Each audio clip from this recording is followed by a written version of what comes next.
Chapter 7 Siemens KNX IP Secure Update version 3. A firmware and application update has been available for the Siemens IP Secure devices since February 2021. It has the version number 3. This video shows how to perform this update safely and quickly. What are the reasons for this update? There are 3 features that have been changed. A.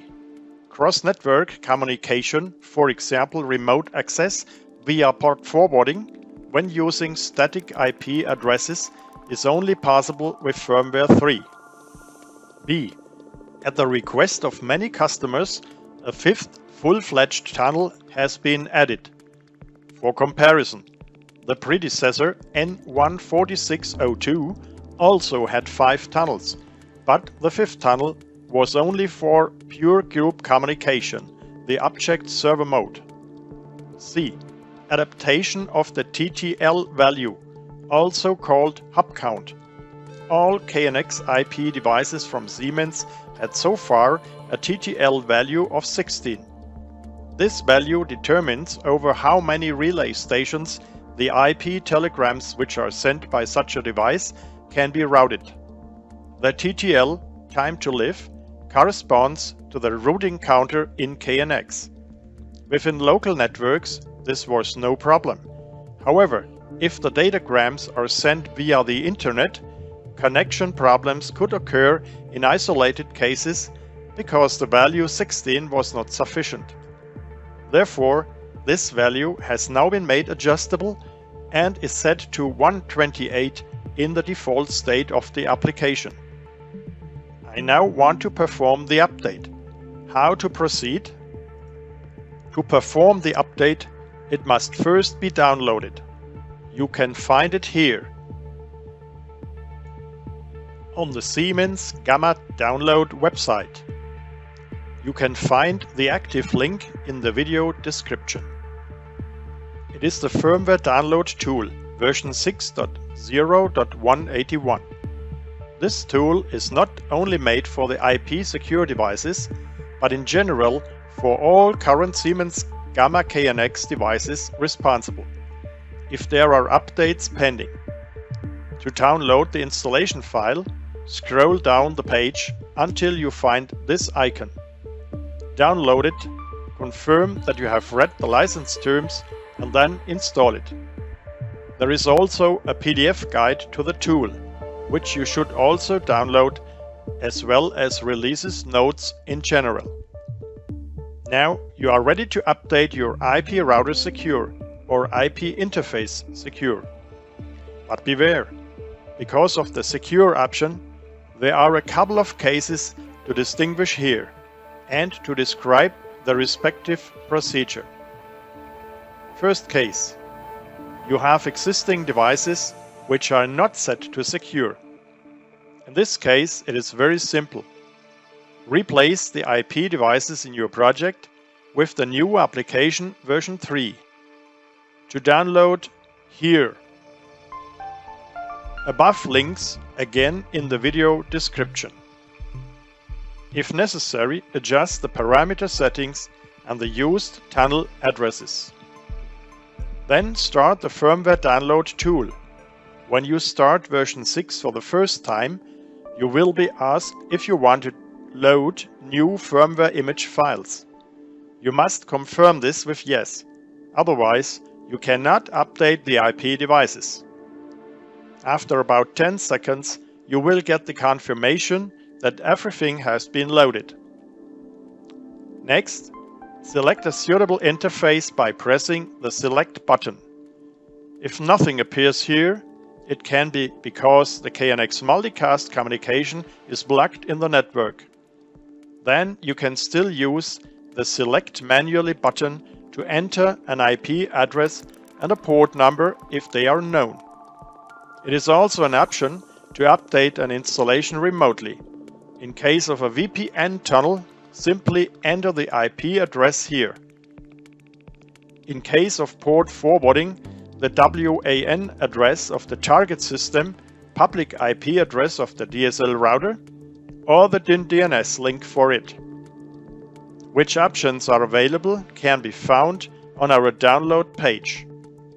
However, it is best if you select exactly the IP device that you want to load as well. Now enter the physical address of the device you want to update. If you are on site, this can be done via the search button if you have switched on the programming LED before. Furthermore, there is again the manual input via address or immediately a whole list via text file. The format of the list is simple. All individual addresses of the target devices in table form, one below the other as ASCII file. After that, you only have to press the button Download or Download All. To make the download of the new firmware as well fast, normally less than 2 minutes 30 per device, you have to set IP direct under connection. Of course, this only works if your target devices can be found in the network as well. Then finish the process with an application download of all updated devices in the ETS. Now you can already download the desired security levels. Don't forget to save the passwords. Second case. You want to update a system that already works encrypted. Variant 1. Here it is important to first set all IP devices in the current project completely to non-secure and then download all of them as well. Please, still with the old application. If this is done successfully, then it is now case 1 again, which I have described above. Variant 2. If the ETS should cross itself here, so to speak, thus instead of a positive run of the downloads bring error messages, then you must bring now unfortunately each equipment into the delivery state by holding down the programming key for 20 seconds. The master reset is finished when the programming LED flashes fast for a longer time and then goes off again. Now assign the devices their configured individual addresses again. It may happen that the ETS reports errors again, but the addresses are already written before, which you can check as well via device info. From here on, what was described under case 1 applies again. Third case. You have newly delivered IP devices that are not yet installed. Of course, you can already use the new application. However, you should check the firmware version of these devices. It is written on the label on the bottom side, that is next to the terminal area.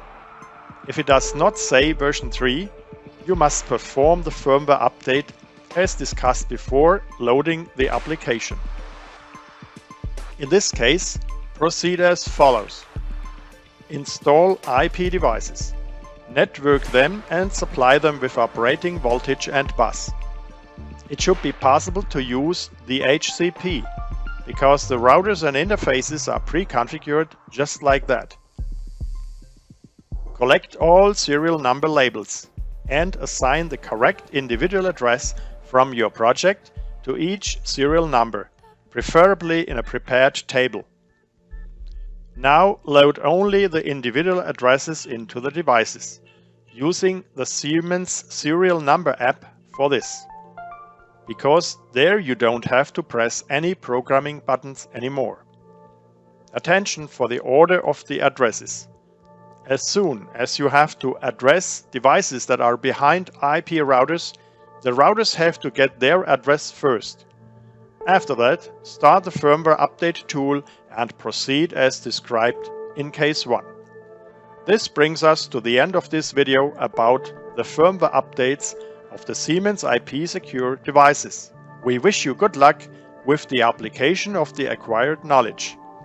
If you still have problems, please contact our support colleagues in Regensburg at any time.